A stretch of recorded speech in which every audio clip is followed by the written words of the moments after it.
दोस्तों, मन को खाली कैसे करें? चलिए जानते हैं इस कहानी के माध्यम से। एक गुरु का शिष्य बहुत गहन ध्यान कर रहा था, लेकिन उसका ध्यान केंद्रित नहीं हो रहा था। उनका मन सदैव विचारों से भरा रहता था। उसने अपने दिमाग को खाली करने की बहुत कोशिश की, लेकिन उसकी सारी कोशिशें नाकाम रहीं। अंत में जब वह सब कुछ कर चुका, तब वह अपने गुरु के पास गया और बोला, गुरुदेव, मेरा मन हमेशा विचारों से भरा रहता है। मैं एक जगह ध्यान केंद्रित नहीं कर पाता। जब देखता हूं तो दूसरी चीज पर चला जाता हूं, फिर तीसरी और चौथी चीज करता हूं। मेरे दिमाग में हजारों विचार चलते रहते हैं और मुझे पता भी नहीं चलता कि ऐसा कब होता है। बहुत समय बाद मुझे एहसास होता है कि मैं क्या करने बैठा था और क्या सोच रहा था। हे गुरुदेव, मैं अपने दिमाग को विचारों से खाली करना चाहता हूं। मैं चाहता हूं कि मेरे मन में एक भी विचार न रहे। जब चाहूं तभी विचार उठना चाहिए। गुरु ने कहा कि किसी भी समस्या का समाधान तभी होता है जब हम समस्या की जड़ तक पहुंचते हैं, समस्या को ठीक से समझते हैं और जानते हैं। क्या आपने उस मन को भी जाना है जिसे आप खाली करना चाहते हैं? शिष्य ने कहा, गुरुदेव, मैंने मन को जानने की बहुत कोशिश की है, लेकिन जितना इसके बारे में जानता हूं, यह उतना ही रहस्यमय होता जाता है। गुरु ने कहा, जाओ और छोटे छोटे पत्थरों से भरा एक घड़ा ले आओ। तब शिष्य छोटे छोटे पत्थरों से भरा एक घड़ा ले आया और गुरु के पास रख दिया। गुरु ने कहा, इस घड़े को अपना मन समझो और इस घड़े में पत्थर भरे हुए हैं। अब इस घड़े में और पत्थर डालो। शिष्य घड़े में पत्थर डालने लगा। घड़ा पहले से ही भरा हुआ था। 12वां पत्थर रखते ही बाकी सभी पत्थर नीचे गिरने लगे। तब गुरु ने कहा, रुको और ध्यान से देखो।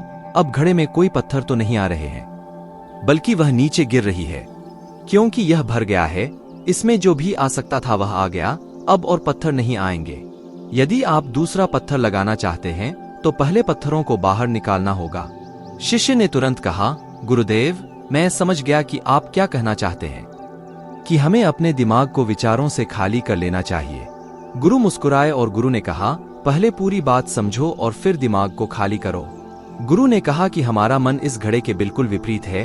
तुम घड़े को पत्थरों से तो भर सकते हो, लेकिन मन को विचारों से नहीं भर पाओगे। मन हमेशा खाली रहता है। शिष्य ने कहा, गुरुदेव, मुझे कुछ समझ नहीं आ रहा है। अगर दिमाग हमेशा खाली रहता है तो हम उसे खाली करने की कोशिश क्यों करते रहते हैं? इसकी क्या जरूरत है? गुरु ने कहा, इस घड़े से एक एक करके सारे पत्थर निकालो। शिष्य ने वैसा ही किया और घड़े से एक एक पत्थर निकालता रहा और अंत में घड़ा खाली हो गया। गुरु ने कहा, देखो, तुमने एक एक पत्थर निकाला, यह घड़ा खाली हो गया है। अब आप इस घड़े में कोई भी पत्थर डाल सकते हैं, दूसरा पत्थर डाल सकते हैं या फिर वही पत्थर दोबारा डाल सकते हैं। आप इसे आधा भर सकते हैं या फिर पूरा भर सकते हैं। शिष्य ने कहा, गुरुदेव, मैं भी ऐसा ही हूं। मैं बता रहा हूं कि मन को खाली करना है। ये तो पत्थर हैं, इन्हें आसानी से निकाला जा सकता है और घड़ा खाली किया जा सकता है, लेकिन मैं अपने मन को कैसे खाली करूं? गुरु ने कहा, इस खाली घड़े में एक पत्थर डालो और 2 पत्थर निकाल लो। शिष्य ने यह कहा, ऐसा कैसे हो सकता है कि जब इस घड़े में एक पत्थर होगा तो एक ही पत्थर निकलेगा, फिर 2 पत्थर कैसे निकल सकते हैं?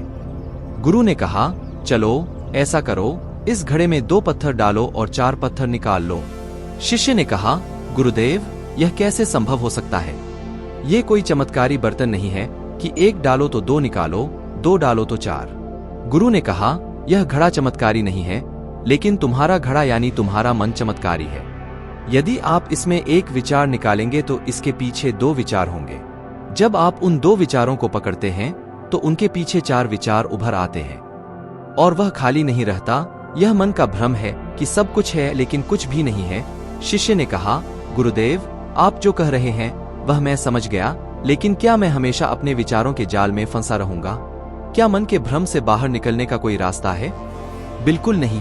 और जब आप उन 4 विचारों को पकड़ते हैं तो उनके पीछे 16 विचार उभरते हैं और ऐसा करने से विचारों की एक लंबी श्रृंखला बन जाती है और आप कहीं नहीं रुकते, एक के बाद दूसरे विचार को पकड़ते चले जाते हैं। यह मिट्टी का घड़ा पत्थरों के घड़े के समान है।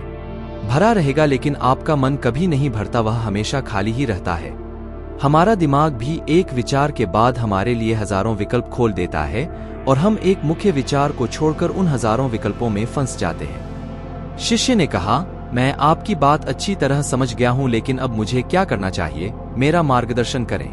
गुरु ने कहा, मन के जाल में मत उलझो, मन को खाली करने की कोशिश मत करो, अपना ध्यान इकट्ठा करो, एकाग्रता लाओ, जो भी कर रहे हो उसे अंतिम मानकर करो। ऐसे करो कि बाद में इसमें आपको कुछ भी करने की जरूरत नहीं है। और जब आप किसी दूसरे विचार पर काम करते हैं तो बस उसी पर काम करें, कोई दूसरा विचार नहीं। मन के भ्रम से बाहर निकलना इतना आसान नहीं है, लेकिन अभ्यास सब कुछ कर सकता है।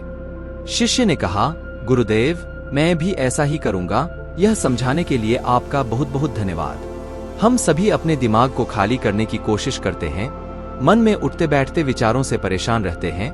हम चाहते हैं कि ये विचार कहीं चले जाएं और हम शांत हो जाते हैं, लेकिन जितना हम इन विचारों से दूर भागते हैं, हम विचारों का उपयोग करते हैं कि वे हमें शांत करते हैं, और वे आपके उन्हीं विचारों से जुड़े होते हैं जिन्हें आप छोड़ना चाहते हैं। इसलिए ये विचार इतनी शक्तिशाली हैं। जब आप सोचना ही नहीं चाहते तो आप शांत रह सकते हैं।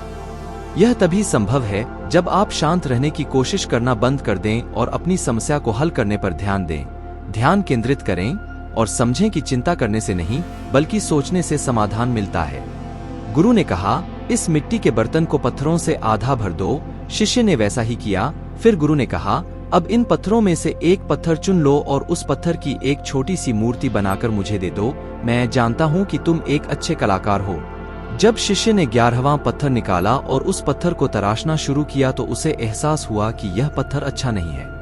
तो उसने घड़े से दूसरा पत्थर निकाला, उसे वह पत्थर भी पसंद नहीं आया। फिर उसने तीसरा पत्थर निकाला, उसका रंग उसे पसंद नहीं आया।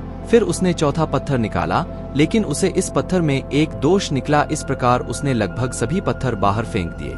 उसे ऐसा करते देख गुरु ने कहा, वह पत्थर जो तुमने पहली बार निकाला था, यह समझकर उसी पत्थर की खोज करो कि तुम्हारे पास कोई दूसरा पत्थर नहीं है।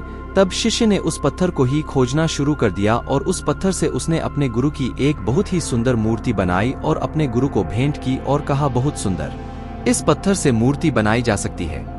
मैं इसका विचार भी नहीं कर सकता था। गुरु ने कहा कि जब कोई दूसरा विकल्प नहीं है तो हम अपनी सारी ऊर्जा उसमें लगा देते हैं और उसे सर्वश्रेष्ठ बनाते हैं। जब कोई दूसरा विकल्प है तो हम सिर्फ पत्थर चुनते रहते हैं। मान लीजिए कि मूर्ति नहीं बनाई गई है।